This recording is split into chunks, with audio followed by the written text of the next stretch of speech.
పదవి చిన్నదైనా పెద్దదైనా ఇచ్చిన పదవికి తగిన న్యాయం చేయాలని అసెంబ్లీ ఇన్ఛార్జి కంది శ్రీనివాసరెడ్డి అన్నారు. ఇక శనివారం స్థానిక పంచవటి హోటల్లో జరిగిన జిల్లా కాంగ్రెస్ నూతన కార్యవర్గ ప్రమాణ స్వీకార కార్యక్రమంలో ఆయన మాట్లాడారు.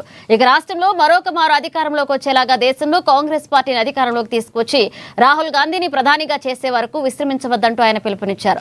పార్టీ శ్రేణులు బూత్ స్థాయి నుండి బలోపేతం చేసి కృషి చేయాలన్నారు. అలాగే పార్టీ కోసం కష్టపడిన కార్యకర్తకు తగిన గుర్తింపు ఉంటుందన్నారు. ఎవరూ పదవి దక్కలేదని నిరాశ పడవద్దన్నారు.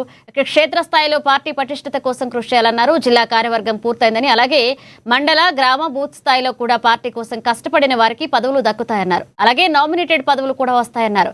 గతంలో అసెంబ్లీ పార్లమెంట్ ఎన్నికల్లో కొద్ది తేడాతో ఓటమి చెందిన ఈసారి అంతా కలిసికట్టుగా పనిచేసి గెలుపుకు కృషి చేయాలని పిలుపునిచ్చారు.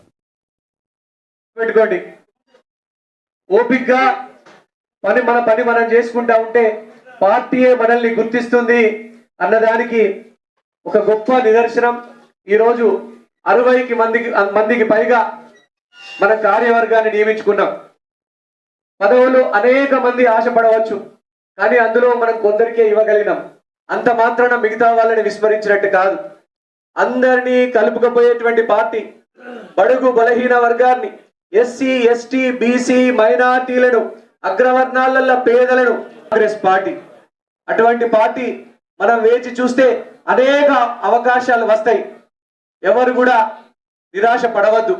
పెద్దలు మన రాష్ట్ర అధ్యక్షుల వారు చెప్తా ఉన్నారు, వచ్చే అసెంబ్లీ ఎన్నికలలో కాంగ్రెస్ పార్టీ మన ఉమ్మడి ఆదిలాబాద్ జిల్లాలో ఇప్పుడున్నటువంటి 10 డీలిమిటేషన్ ఇంకొక 5 పెరిగితే 15కు 15 అసెంబ్లీ స్థానాల్ని, ఎమ్మెల్యే స్థానాల్ని గెలిచి వారికి కానుకగా ఇద్దాం. దానికోసం ఇప్పటి నుంచే ప్రణాళిక తయారు చేసుకుందాం. చిన్న స్థాయి నుంచే మీరు అందరు గుర్తుపెట్టుకోవాలా. మనందరికీ ఆదర్శం మహేష్ కుమార్ గౌడ్ గారు.